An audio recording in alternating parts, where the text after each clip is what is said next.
Alô galera, Vascanários aqui, Marcelo falando.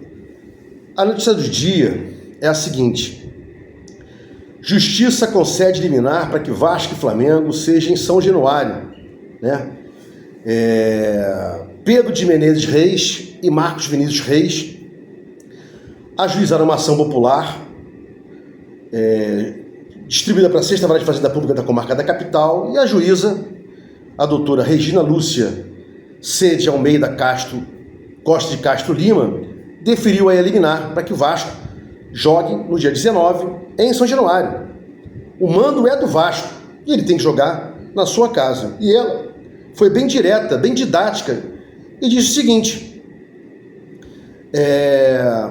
o BEP se recusa a empregar todas as suas energias em benefício do serviço, optando simplesmente pelo caminho mais fácil, deixar de fazer, com aparente abandono do entusiasmo, autoridade e eficiência que a instituição exige, né?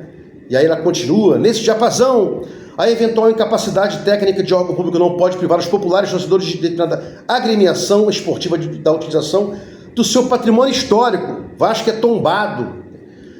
Patrimônio histórico, cultural, turístico do Rio de Janeiro, uma atividade precípua, prevista desde a sua construção, né?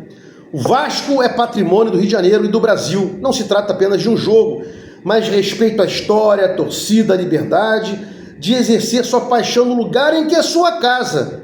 Entramos com a ação, o Pedro e o Marcos dizendo, né? Para garantir o direito de jogar em São Januário. O futebol carioca e a sua tradição merecem isso. Vamos aguardar aí para saber se vai ser mantido ou não, né, essa decisão.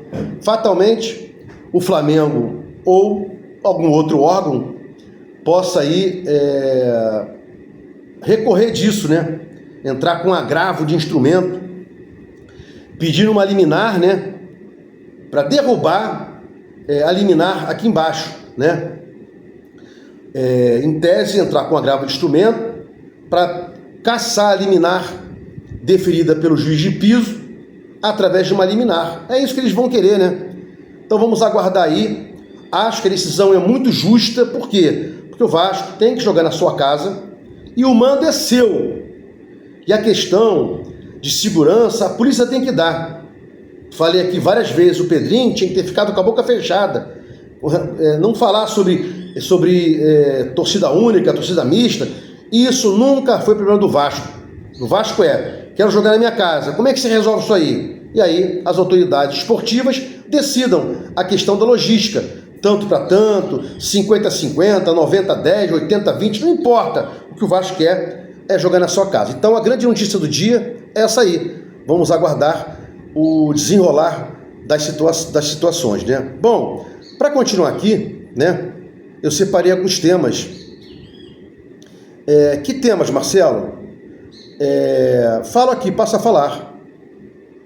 Um dos temas que eu passo a dizer aqui é o seguinte: faltou o Vasco, falta o Pedrinho, convicção no Carille, no caso do Carille. Não queria o Carille, queria o Renato Gaúcho, foi lá, não obteve êxito junto ao Renato Gaúcho.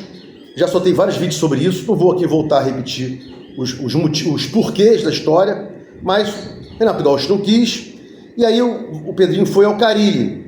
Então já não tinha convicção, mas aí agora não tem convicção também, né? Depois desse trabalho aí, essa questão toda, não há tempo para brincar no Brasileirão. Já são 5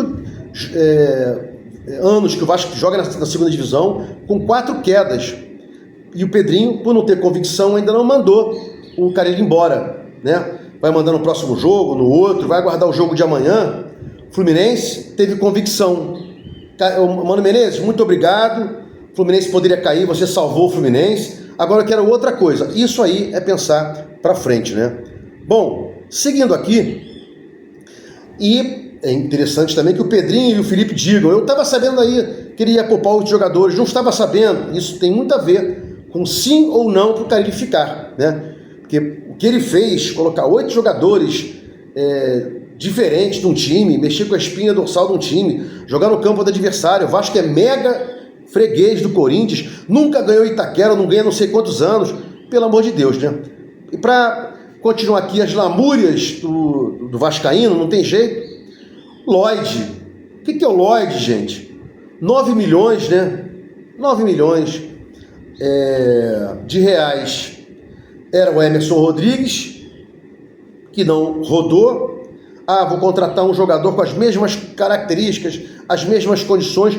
Era um peladeirozinho também, o Emerson Rodrigues. Era um peladeirozinho. Eu lembro lá, teve uma jogada que ele pegou a bola na esquerda, driblou todo mundo, poderia tocar para alguém para fazer o gol, acabou perdendo a bola. E isso aí demonstra o jogador ser peladeiro, não ter sentido de conjunto, não tomar a melhor decisão. Quando a gente chama aqui de peladeiro, o jogador fatalmente, ele, quando tem que chutar, dribla, quando tem que driblar, chuta. Quando tem que tocar, dribla, quando tem que passar, chuta. É uma coisa errada, é uma tomada de decisão o tempo inteiro. O tempo inteiro. E aí, Pedrinho corrigiu rota com o Emerson Rodrigues e está corrigindo rota agora, né? Acabou de mandar o o Maximes Domingues por empréstimo para o Toronto. Então corrigiu a rota com o Emerson Rodrigues, aí fez a cagada de trazer o Lloyd, né? Gostei do Nuno, Garré ainda não dá para falar nada. Nuno pode ajudar, titular ou não, mas pode ajudar. E aí tem que corrigiu a rota com o Maxime, porque o Carille não quis colocá-lo para jogar pelo meio, quer jogar pela ponta, e o rapaz quer jogar pelo meio. Ele disse, eu sou meia, não sou ponta. E tem que corrigir agora com o Jean David, urgentemente, com o Souza, que não joga há 2 meses, e o Emerson e o Alex Teixeira. O que foi o Alex Teixeira entrando lá no Itaquerão? Aquela bola que ele pega pela esquerda, corre, quase se atrapalha e chuta devagarzinho. Isso aí é um jogador de churrasco, é um jogador fim de carreira, poderia progredir um pouco mais com a bola, ou então ter mais velocidade. Ele nem progride com a bola, mas nem tem velocidade. O zagueiro chega, ele chuta, fraquinho, né? Pouca dificuldade para o goleiro. Então a gente não tem aí as correções de rota que o Pedrinho tinha que fazer. Com esforço, que não vem jogando mais, tem que corrigir a rota. E pelo amor de Deus, né? Já vimos que Puma não serve. O Piton vem jogando um jogo sim, 3, 4, 5 não. O Piton vem jogando um jogo bom, 3, 4, 5 ruins, né? O Tietê não é para jogar naquela função mais adiantada como se fosse a do Coutinho. Tudo isso aí a gente vê, mas parece que o Carille está fazendo...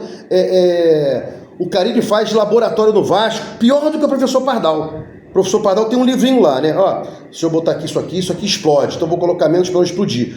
O Carille está sendo pior do que o professor Pardal, fazendo laboratório lá em Itaquera, né? Era para ser de 5, 6, 7, sem contar com os gols anulados, que não vai entrar nessa cilhoma não, né? Nem vi isso aí, 3-0, não tem nem o que discutir. E veja, gol anulado para o Vasco, essa não é a questão. A questão foi o passeio que o Vasco levou do fraco Ramon Dias.